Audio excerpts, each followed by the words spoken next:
ঘনিয়ে আসছে ত্রয়োদশ জাতীয় সংসদ নির্বাচনের দিন, তাই ভোটারদের সমর্থন পেতে প্রচারণায় ব্যস্ত সময় পার করছেন প্রার্থীরা, দিচ্ছেন নানা প্রতিশ্রুতিও। এদিকে দীর্ঘদিন ভোট দিতে না পারায় এবার নিজেদের পছন্দের প্রার্থীকে ভোট দিতে চান নতুন ভোটাররা।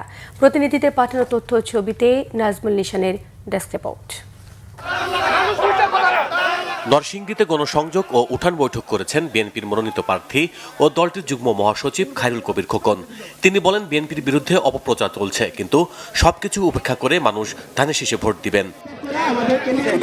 সাবেক অ্যাটর্নি জেনারেল ও বিএনপি প্রার্থী অ্যাডভোকেট আসাদুজ্জামান বলেছেন, একটি দল ভোটের জন্য জান্নাতের টিকিট দেওয়ার মতো শিরকি কথা বলছে। ঝিনাইদহ ১ আসনে নির্বাচনী পথসভায় তিনি একথা বলেন।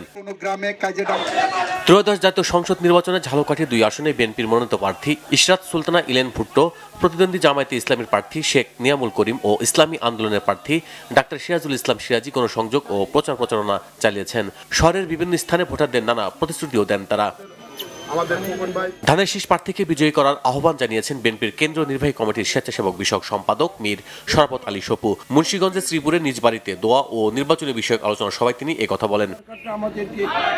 গাইবান্ধার ১ আসন সুন্দরগঞ্জের বিভিন্ন ইউনিয়নে প্রচারণা চালিয়েছেন ধানের শীষের প্রার্থী অধ্যাপক ডাক্তার খন্দকার জিয়াউল ইসলাম মোহাম্মদ আলী। ভোটারদের তিনি জানান, চরাঞ্চলের মানুষের চিকিৎসা সেবা নিশ্চিত করবেন তিনি।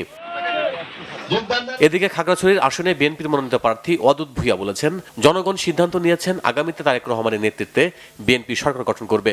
বর্তমান ও সাবেক জনপ্রতিনিধি ও পাহাড়ি নেতৃবৃন্দদের বিএনপিতে যোগদানের অনুষ্ঠানে তিনি একথা বলেন। অন্যদিকে প্রচারণায় ব্যস্ত সময় পার করছেন ঢাকা ১৯ আসন সাভারের বিএনপির প্রার্থী ডাক্তার দেওয়ান মোহাম্মদ সালাউদ্দিন বাবু। পৌর এলাকায় বিভিন্ন স্থানে বক্তব্য রাখেন তিনি। এছাড়া মোংলা ও জয়পুরহাটে প্রচারণা চালিয়েছেন বিভিন্ন দলের প্রার্থীরা।